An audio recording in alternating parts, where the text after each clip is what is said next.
اللہ اللہ اللہ۔ ہم نے رب کے حکموں کو توڑا، ہم نے پرواہ ہی نہیں کی۔ ہم سمجھے دنیا میں آئے ہیں تو ہماری دنیا ہے، آوارہ ہوں، خواہشات نفس کے مطابق زندگی گزاریں، آنکھیں بے حیائی میں لگی رہیں، سوچیں آوارگی میں لگی رہیں، کان نغمے سنتے رہے، زبان جھوٹ بکتی رہی، ظلم و جبر کا بازار گرم رکھا، عصمتیں عزتیں پامال کرتا رہا، لوگوں کا مال لوٹتا رہا، حق غصب کرتا رہا، کلیجے اور دل چیرتا رہا، لوگوں کو زخمی کرتا رہا، لوگوں کے جذبات سے کھیلتا رہا، پرواہ نہیں کی کہ یہ دنیا ہے، امتحان گاہ ہے، چند دنوں کے لیے آئے ہیں، اللہ کے حضور پیش ہونا ہے، عملوں کا حساب ہونا ہے۔ اب جب وہ دیکھیں گے کہ ہمارے ساتھ کیا ہونے والا ہے تو ان کے چہرے پہلے بگڑ جائیں گے۔ کیوں؟ وہ گمان کریں گے کہ ان کی ریڑھ کی ہڈی توڑ دی جائے گی، ایسے عذاب آئیں گے جس طرح کسی کی ریڑھ کی ہڈی ٹوٹ جائے تو اس کا چہرہ شگفتہ گلاب تو نہیں ہوتا، اس کا چہرہ جو ہے وہ تو کس قدر مرجھایا ہوا ہوتا ہے۔ تو اللہ ارشاد فرماتا ہے اس طرح ان کے چہرے ہوں گے۔ ابھی عذاب آیا نہیں ہے لیکن چہرے پہلے ہی اترے ہوئے ہوں گے، اور جب عذاب کی بھٹی میں ڈالے جائیں گے، اللہ اکبر، اور وہ سخت عذاب، حضور نے جبریل امین سے پوچھا مجھے جہنم کے عذابوں کا ذکر سناؤ۔ عرض کی حضور سب سے ہلکے عذاب کی کہانی سناتا ہوں، اور وہ یہ کہ جہنمی کے پاؤں میں آگ کا جوتا رکھا جائے گا، باقی پورا بدن اس کا سلامت ہوگا۔ یہ سب سے ہلکے عذاب کی کیفیت ہے۔ اب پاؤں میں آگ کا جوتا ہوگا، حدت، گرمی، شدت اتنی ہوگی کہ دماغ پگھل کے ناک اور کانوں کے راستے سے باہر آ جائے گا۔ پاؤں میں رکھے ہوئے جوتے کی گرمی دماغ کو ایسے چڑھے گی کہ وہ پگھل جائے گا اور ناک اور کانوں کے راستے سے باہر آ جائے گا۔ تو اللہ کے عذاب کے خوف سے چہرے بگڑ جائیں گے، حالت سلامت نہیں رہے گی۔ یہ بات ذہن میں رکھیں کہ اللہ جس کو جہنم میں ڈالے گا اس کو اس صورت میں نہیں ڈالے گا، یہ محمدی صورت ہے، یہ شکل اس کی چھین لی جائے گی اور اس کی شکل بڑی کر دی جائے گی۔ اس کا ایک ایک دانت احد پہاڑ جتنا ہوگا۔ احد پہاڑ کا پھیلاؤ 15 کلومیٹر پہ ہے، 15 کلومیٹر کا ایک دانت اور 32 دانت کتنے ہوں گے تو منہ کتنا بڑا ہوگا۔ اس کو اتنا بڑا اس لیے کیا جائے گا تاکہ وہ عذاب کی تکلیف زیادہ سہے۔ 70 گز موٹی کھال ہوگی اور کھال جل جائے گی تو اللہ قرآن میں فرماتا ہے ہم نئی کھال دے دیں گے تاکہ عذاب کی تکلیف اس کو گوارا کرنی پڑے۔ پھر چیخے گا، چلائے گا، ہائے مجھے پانی دو، پانی دو، پیاس کی شدت ہے۔ 70 سال تک تو اس کی کوئی آواز ہی نہیں سنے گا۔ 70 سال کے بعد داروغہ جہنم چیخ کر کہے گا کیا مانگتا ہے؟ وہ بولے گا مجھے پانی چاہیے۔ کہا جائے گا تو بے بھی ملتا ہے پانی۔ پھر داروغہ جہنم اسے پانی دے گا، کوکا کولا کی بوتل دے گا یا پیپسی تھما دے گا یا منرل واٹر کی بوتل دے گا؟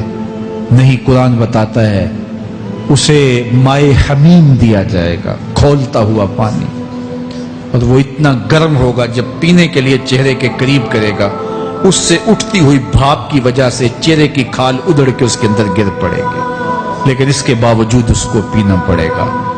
اللہ فرماتا ہے یہ دنیا ہی سب کچھ نہیں ہے، سمجھ لیا یہی سب کچھ ہے، آخرت کو بھول گئے، صبح اٹھے کام پہ چلے گئے، شام آئے آوارگی میں چلے گئے، صدائیں آتی رہی حی علی الصلاۃ حی علی الفلاح، کوئی پرواہ نہیں کی، نہ پیشانیوں نے سجدے کیے، نہ سوچوں میں پاکیزگی آئی، زندگی یوں گزار کے چلے گئے۔ ایسے نہیں، کہا ایک وہ ہوں گے جن کے چہرے شگفتہ گلاب ہوں گے، ایک وہ ہوں گے جن کے چہرے بگڑے ہوئے ہوں گے۔ اللہ اکبر، کلا اذا بلغت التراقی، یہ تو قیامت کا منظر ہے نا، قیامت سے قبل بھی ایک منظر ہے، اللہ اس منظر کو بھی بیان کر رہا ہے، کلا اذا بلغت التراقی، ہاں جب جان گلے کو پہنچ جائے گی۔ اے انسان تیرے اوپر وہ گھڑی بھی آنے والی ہے، وہ وقت بھی آنے والا ہے جب سانس اس ہنسلی میں اٹک جائے گا، جب سینے سے بھی سانس اوپر چلی گئی، اب ڈاکٹر بھی لا علاج قرار دے رہے ہیں کہ اب علاج نہیں رہا ہے، جان بس اب نکلنا چاہ رہی ہے، اور کہا جائے گا کوئی جھاڑ پھونک والا بلاؤ۔ اب ڈاکٹروں نے تو جواب دے دیا، اب سانس اٹک گئی گلے میں، چند لمحوں کی مہمان ہے، اب ڈاکٹروں نے کہا اب ہماری جانب سے لا علاج ہو گیا، اب لے جاؤ اس کو گھر یا وینٹیلیٹر پہ ڈال دیتے ہیں اس کو، بس اب ہماری جانب سے کوئی اس کا علاج نہیں ہے۔ اب گھر والے روتے ہیں، کہتے ہیں کوئی جھاڑ پھونک والا لاؤ، کوئی دم والا لاؤ، شاید وہ کوئی دم کرے تو اس کی جان میں جان آ جائے۔ ڈاکٹروں نے تو لا علاج قرار دے دیا۔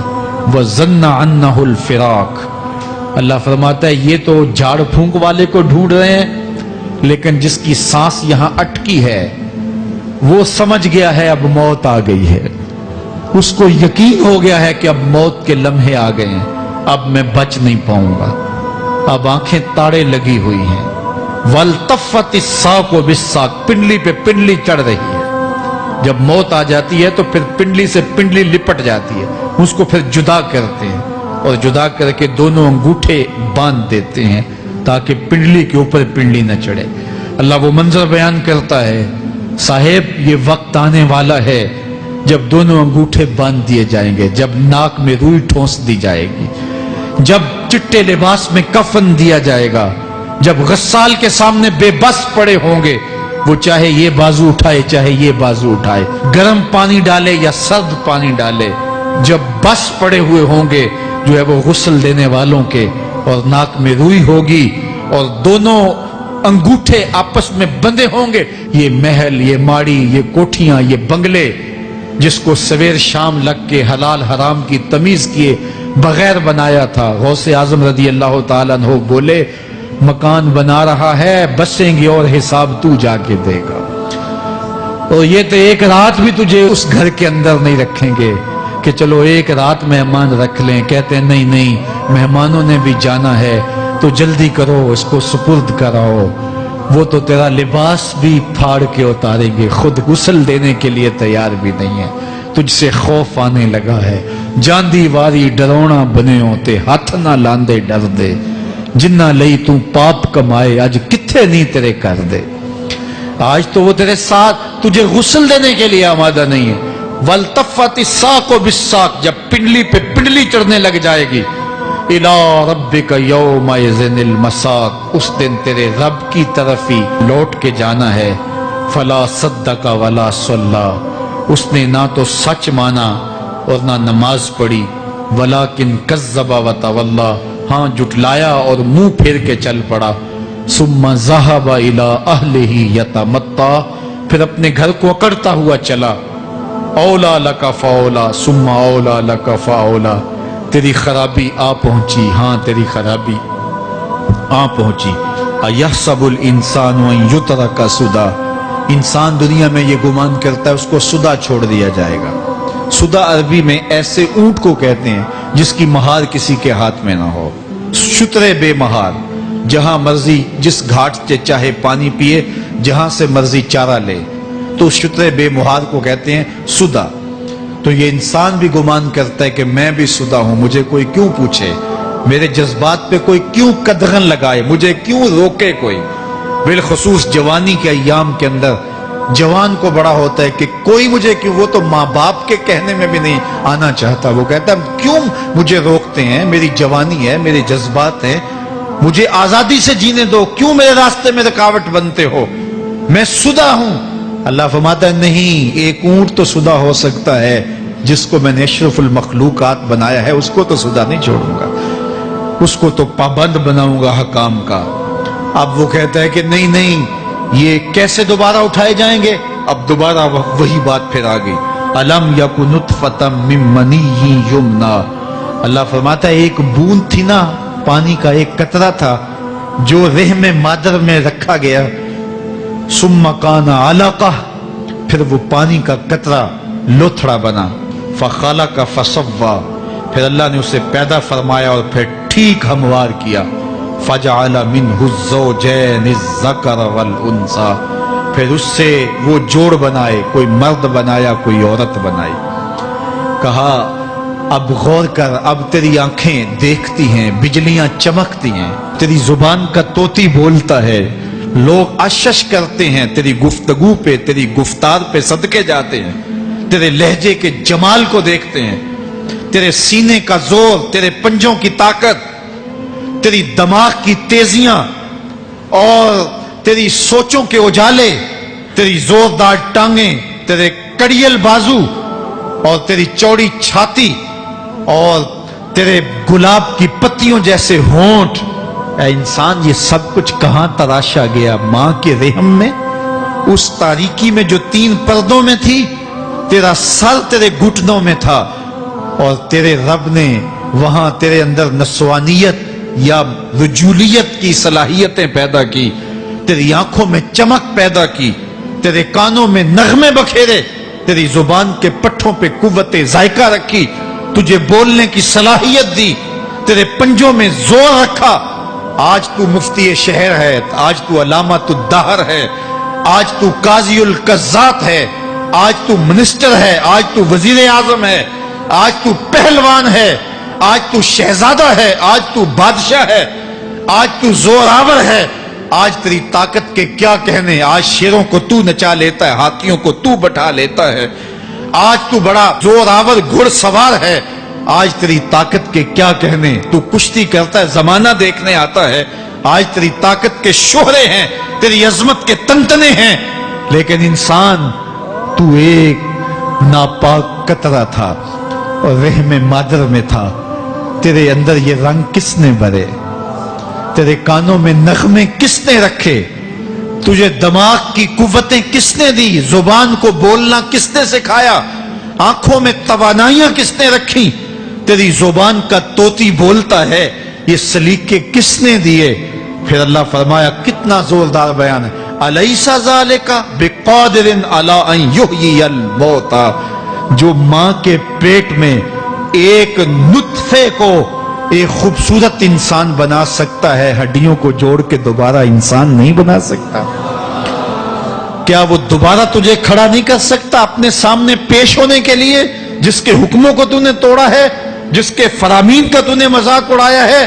کیا وہ اتنا ہی بے بس ہے کہ اپنے حضور تجھے جو ہے وہ کھڑا ہی نہیں کر سکتا ہے؟ جس رب نے تجھے ماں کے شکم میں شکل دی، حضرت شیخ فرید الدین عطار بولتے ہیں، سانے کستی سلاتی می شود، ایسا کاریگر ہے مٹی سے بادشاہ بنا ڈالتا ہے۔ اس نے مٹی سے دارا و سکندر بنائے، اس نے مٹی سے جو ہے وہ رستم و سہراب بنائے، اس نے مٹی سے کیا کیا بنا دیا جو مٹی سے بادشاہ بنا سکتا ہے، جو نطفہ رحم مادر سے جو ہے وہ شکل اور صورت اور رنگ اور جمال بنا دیتا ہے۔ تیری صورت نکھرتی ہے، تیرے ہونٹ گلابی ہیں اور تیری نرگسی آنکھیں ہیں، تیرے ریشمی بال ہیں اور تیری خوبصورت رنگت ہے، تو چال چلتا ہے تو لگتا ہے قیامت چل رہی ہے، تیرا قد رانا جو ہے وہ صنوبر کو شرماتا ہے، تیری گفتار کے تنتنے ہیں۔ جس نے اتنی خوبصورت شکل ماں کے رحم میں بنائی، کیا وہ ہڈیوں کو جوڑ کے دوبارہ انسان نہیں بنا سکتا؟ وہ دوبارہ انسان بنائے گا اور پھر تجھے اپنے حضور کھڑا کرے گا۔ اور ایک حدیث میں آتا ہے، اللہ بندے کو اپنے حضور کھڑا کرنے کے بعد اپنے سامنے سے ہٹنے نہیں دے گا جب تک 5 سوال نہیں پوچھ لے گا۔ ان عمرہ ہی فیما افنا ہو، اس کی عمر کے بارے میں پوچھے گا، کہاں ضائع کی؟ میں نے تجھے زندگی دی، 60 سال 70 سال 40 سال 50 سال، اس زندگی کو کہاں گزار کے آیا ہے؟ ان شباب ہی فیما ابلا ہو، اس کی جوانی کے بارے میں پوچھا جائے گا، جوانی کہاں گزار کے آیا ہے؟ مجنوں تو نہیں بنا رہا، خواہشات کا اسیر تو نہیں ہو گیا، دیوانوں کی طرح زندگی تو نہیں گزار کے آ گیا؟ تیری جوانی کسی چوک میں تو نہیں گزری، تیری جوانی آوارگی میں تو نہیں گزری، ساری رات سوشل میڈیا کے اوپر گندگی اور غلاظتیں تو نہیں دیکھتا رہا؟ تیری زندگی گزری کہاں ہے؟ تیری جوانی گزری کہاں ہے؟ اگر کوئی جواب نہ ہوا تو پھر کیا جواب دے گا؟ اور وہ کتنا خوش نصیب ہوگا جو کہے گا، مالک میری جوانی سجدوں میں گزری، میری جوانی قیام میں گزری، میری جوانی رکوع میں گزری۔ میرے حضور فرماتے ہیں، سبعۃ یظلھم اللہ فی ظلہ یوم لا ظل الا ظلہ، 7 اشخاص ایسے ہیں قیامت کے دن جب کوئی سایہ نہیں ہوگا، اللہ ان 7 کو اپنے عرش کا سایہ دے گا۔ ان میں سے دوسرا شخص میرے حضور نے بیان فرمایا، وشاب نشأ فی عبادت اللہ، وہ جوان جس کی جوانی اللہ کی عبادت میں گزری۔